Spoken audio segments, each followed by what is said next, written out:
Welcome to The Healthy Hustle, hosted by us. Our hope for this show is to create something we didn't have during the come up. A community that supports a balance of growth and feel good, rush and recharge. The magic is in the dichotomy.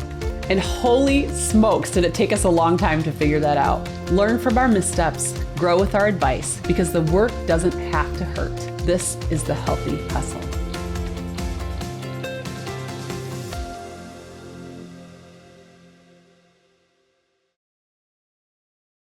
Welcome back to The Healthy Hustle. I'm Mary Beth Dodd. And I'm Mandy Bowles. And last episode, we really dug into what it's like to be in that place of uncertainty. Gosh, and we discovered it doesn't always feel great, right? It doesn't always feel amazing and perfect, but there's purpose behind it. And so we kind of touched on what it's like to know, okay, this is not it for me. Like, this is not it. I need to do something different. Or you have to come to peace with, this is where I'm planning myself and I'm going to move forward. So how can we help with that when somebody's like in that position? Like, they have to pivot or they have to plant. Yeah. I mean, I think we gave some really practical tips. They can listen to their body, they can get quiet and listen to their heart, and try to figure out what that looks like. And so, yeah, we gave all those examples of things where you're like, oh, time to move on and time to, shake things up. So I think, if we want to focus today on how do you know when it's time. Well, once you've made that decision, right? Whether it's staying or going and doing something different, how do you dig in and make that happen, right? Right. And how do you know that it's the right thing? Are we there yet? Does it excite you? Yeah, I think that's a good question. I just actually heard somebody say recently, they're like, I'm at the age where if it's not a hell yes, then it's a no, yes. So, I mean, there's that too. And I don't think that applies to everything. It just doesn't. There's some stuff in life we do it's not that obvious. It's not that cut and dry. But I do think there's a moment where we realize either things haven't moved in such a pattern or such a way that I know I can step out of this and I don't want to do something that's totally irrational. I think other times we have to make a decision that actually is kind of irrational at the time in order to make that leap into something more. So I don't know, maybe we should talk about what that looks like first to stay. What does it look like when you've going through a difficult time, you're not quite happy, but you've decided it's not time to leave yet. What does that look like? Yeah, I think so often at the age that we're at and our listeners are at, you're getting to that age where you're like, man, we should have arrived by now. Right. And I think there's that awareness that we may never arrive, and accepting the arrival may not happen because everything is part of the journey. We are learning and shaping ourselves with every step that we take. So if we decide to stay, how can we bloom where we're planted? I think I love that phrase, bloom where you're planted, because sometimes you're in transient and sometimes you're like, nope, I'm planted here. Sometimes that place of plant is not by choice, right? I look at things that I've walked through and it's a situation you want to say, that's not part of my identity, right? But then it's also where I've been planted. It is part of my identity. So how do you bloom with where you're planted? Whatever your circumstances, wherever your environment is, if you're in a place of work or entrepreneurship, how can you make that make you better and help other people grow in the process? Because I think if it's not going to be able to do those two things, then you've probably made the decision to pivot. Yeah. Well, and when you say planted, I immediately think sometimes we think this is where my feet are planted and they're solidly standing somewhere. But planted is also a seed that's been placed in the ground, in the dark, covered with dirt, in that place where it's this doesn't feel good at all. But when you're planted there and you're still watering the soil and you're still, showing up, basically, that's how eventually you start to see some things sprout and then hopefully flower, right?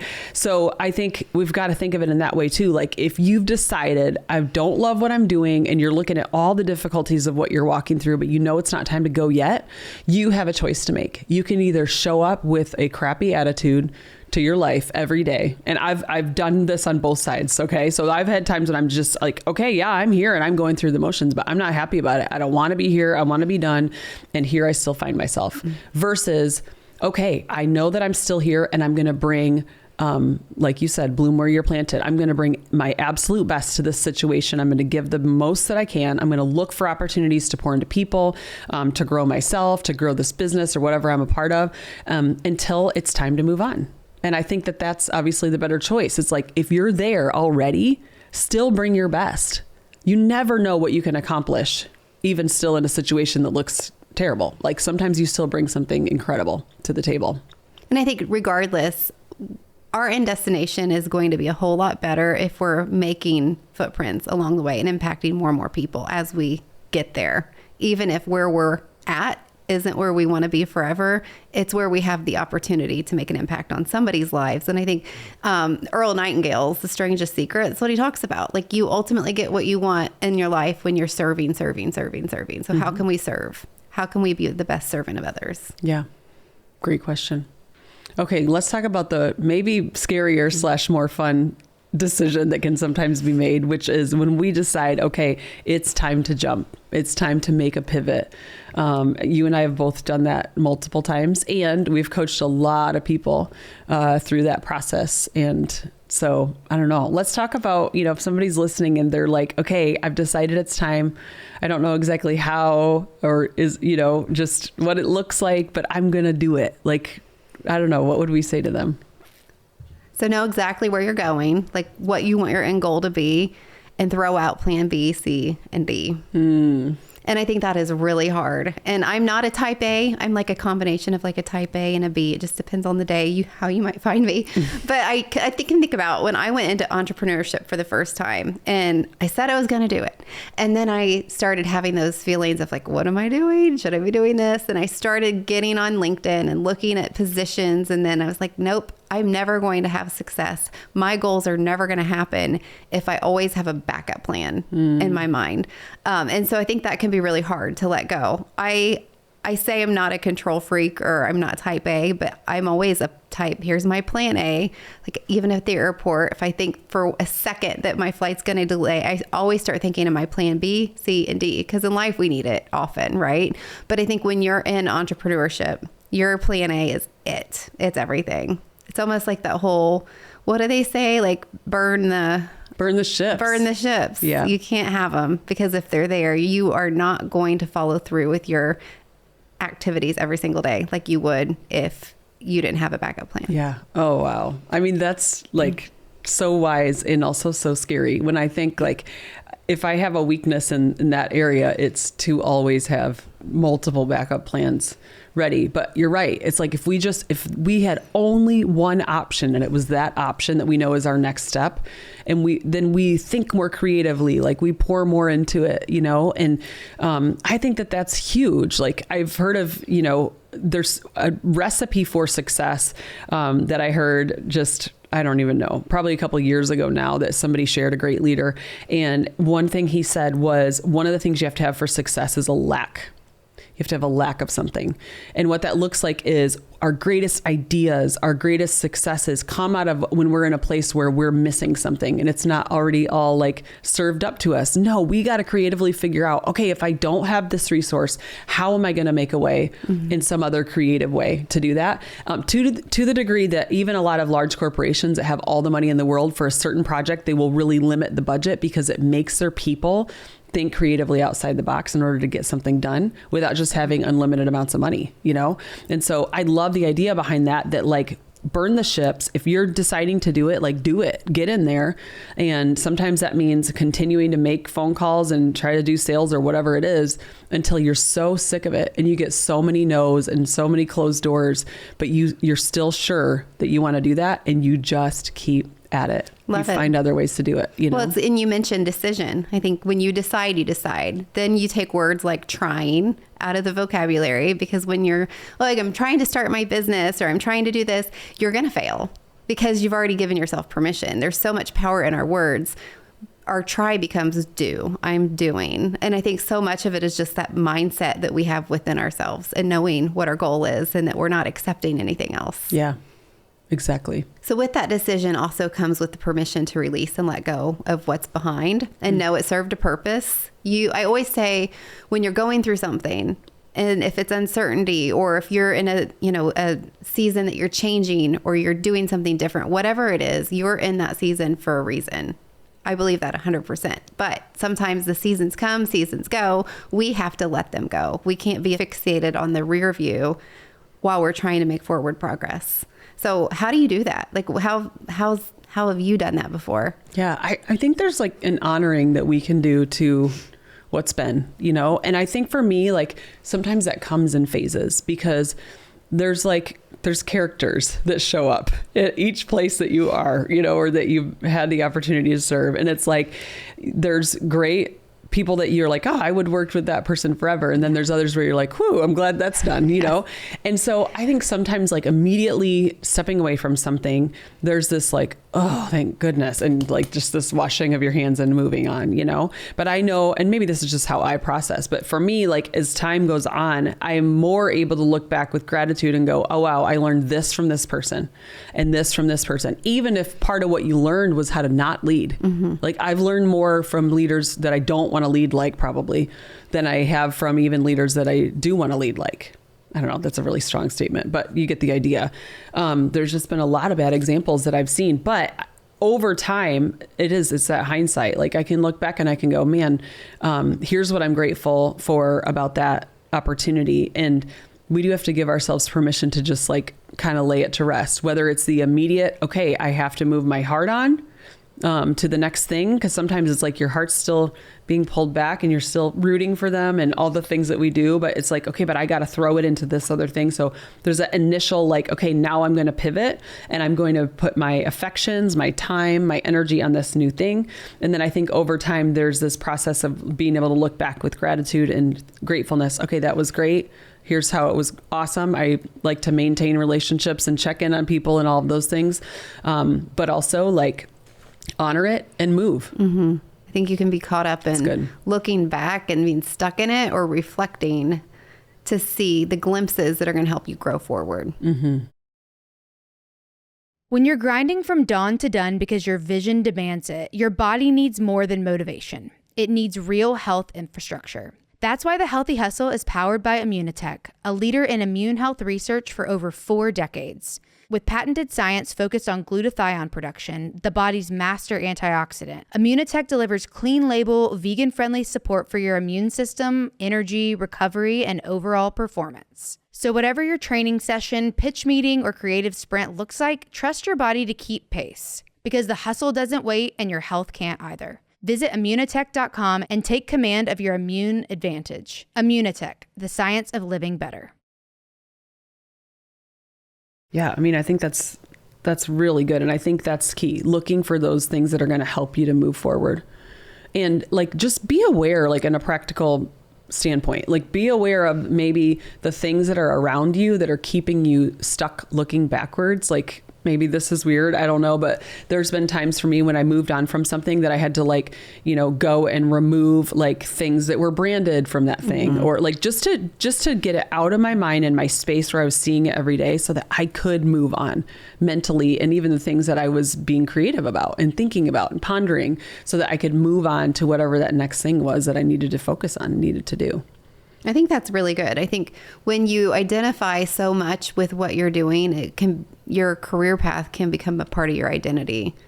Oh my gosh. And I have a feeling our listeners are like all in kind of girls, sure. Or guys, yes. they're all in. And I mean, I know I can identify with that. It's like, I want to give my best to that, but then it's tough because you're right. You nailed it. Like, it's like, it becomes part of your identity. And then what happens? I'm sure there's somebody listening today who's like lost a position or left a job or like tried a business and it didn't work out. And then all of a sudden you're like, who am I? Yeah, you feel like it's a complete identity crisis almost. Yeah. You get stuck in that. And then you have to know that endings aren't failures. They're just new platforms to grow from. Yeah. I think when you're an entrepreneur, you're in that situation of closing a chapter and moving on, then, you're learning from things that you've had in the past. So there's that difference when how do you reflect and use that to grow instead of being stuck. But I think, you mentioned leaders earlier, how, you've learned more from some of the bad leaders than the good ones, right? And I think that helps you shape going forward. And I think back to times where I've led and I'm like, oh man, I shouldn't have done that. Next time I'm going to do this differently. So we learn from our own mistakes and we can learn from others' mistakes. And I think that's the constant shaping that's getting us where we're going. Yeah. Well, and I think, for somebody who's in transition and maybe pivoting, thinking about that next thing or deciding to stay, I think what's really key is that you learn that your identity and your growth and your gift set and the way that you're wrapped as a leader, it is independent of the things that you do with your time and that you invest in, right? And so we get to live that out in this arena or this business or this thing. That's where we get to express those things. But don't wait for some company or some business to be the fulfillment of who you are. It'll never be that, right? It's just, it'll fall flat because you've got to figure out your direction independent of those things. And it just makes me the biggest experience I had with this was when I stepped out of full-time ministry. After a lot of years doing that, after that was my, college, what I studied and everything I thought I would do from the time I was about 14 years old.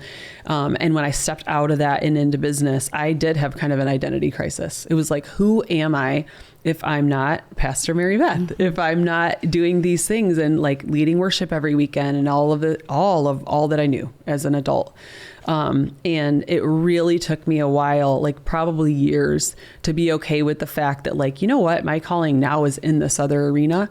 And I look back and I'm like, oh wow, all of the gifts that I used, all of the strengths that I have that I was honing and using in that arena, I moved over and I used it in a different one, and since that I've had lots of different transitions and contracts and roles and things. And it's it's the same stuff, guys. We're the same person that we were, as a child and all the way till wherever you are now.